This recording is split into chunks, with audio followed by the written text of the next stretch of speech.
needed this extra time, just to kind of get our thoughts, to kind of recoup because the calendar's been different. But at the same time, too, you want to make sure that you don't do too much. Because in this game, it's going to be about the players. It's going to be about winning one-on-one matchups. So we're anxious to play, but the time has been good just for us to kind of catch our breath. Have you treated it like a bye week almost in terms of your scheduling and how you've gone about business?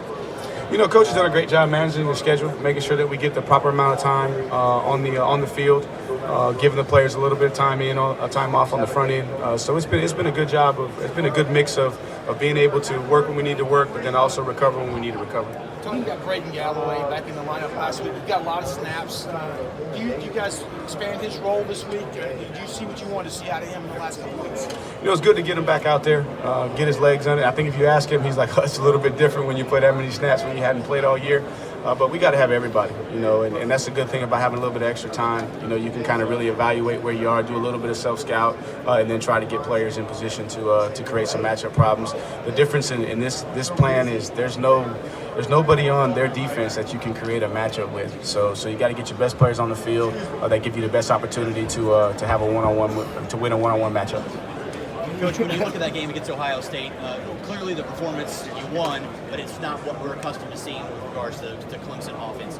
When you look back at the film, what was it that stood out to you that says, this is something we need to work on going into LSU? It was really just little things. You talk about little things lead to big things, and so it was our footwork. It was stepping. It was communication. It was on the perimeter, running guys off that stretch the field to create greater running lanes when we get the ball on the perimeter. That's really what it was. So it was just little things, and I think part of it was, it's been a while since our guys have been in that type of battle, and we got hit right out the gate. But then they realized, okay, we've been here before, so let's just calm down, settle in, and then they were able to find a place. So the biggest thing for us is just stressing the little things, because at the end of the day, you got two great teams, two great coaching staffs. It's going to come down to fundamentals in the heat of battle, winning one-on-one matchups. So that was the biggest point of emphasis for us. We're going to have a great plan, but the plan is useless if you don't have the fundamentals to execute the plan. Do you how much new have you seen in Travis Etienne about coming home, playing here? When he talked about the Sugar Bowl, obviously he was disappointed in the way he played. Now he's back here, family and friends. How much of a new step in the pep have you seen from him coming home?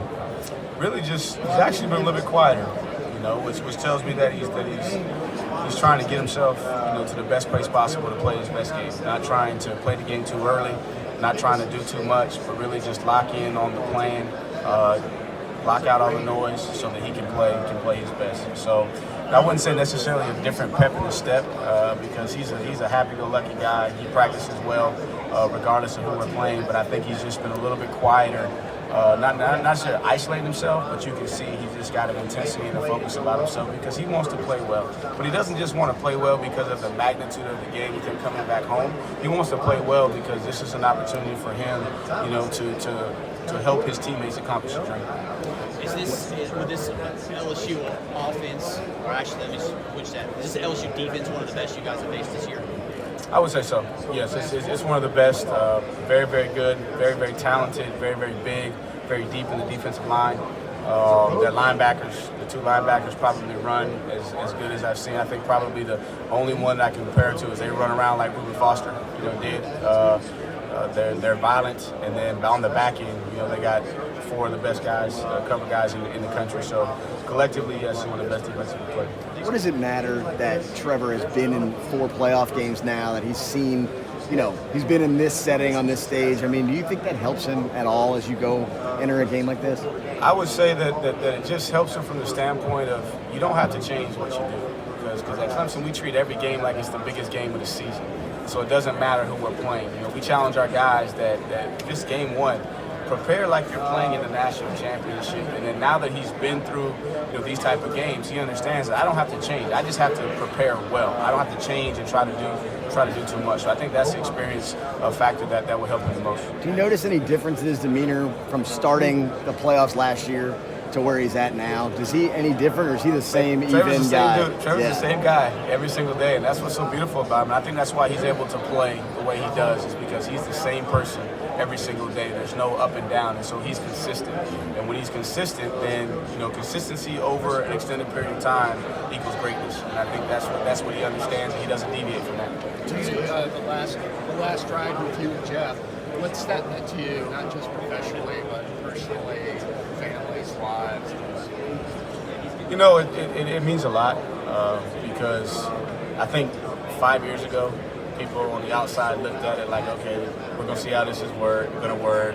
You know, can two guys, you know, make it work? But they didn't understand the relationship that we had prior to, right? And the love that we have for Clemson, the love that we have for Coach Sweeney, the love that we have for his players. That's, you know, we decided to take our egos out of it from day one, and we both understand each other's aspirations, and we both understand that in order for each one of us to accomplish that, we needed to do it together. So there's a lot of joy for me and his family. For his family, his dad. I mean, Coach Scott was a position coach when I was playing at Clemson. You know, he was a coordinator. Actually threw me some balls, let me play. So the relationship is very, very deep. And so just happy for him to have an opportunity to fulfill a dream, you know, of his. And I know it's a little bit bittersweet because we've been together for so long, but we also understood that this day was going to come. And I think that, you know, we tell our teams all the time that the best teams are the teams that win before they ever play the game. And so we knew this day was coming before it ever happened. And so when it does happen, it's not going to be a shock to us. It's actually going to be, you know, some excitement and some joy for each other. When you go back and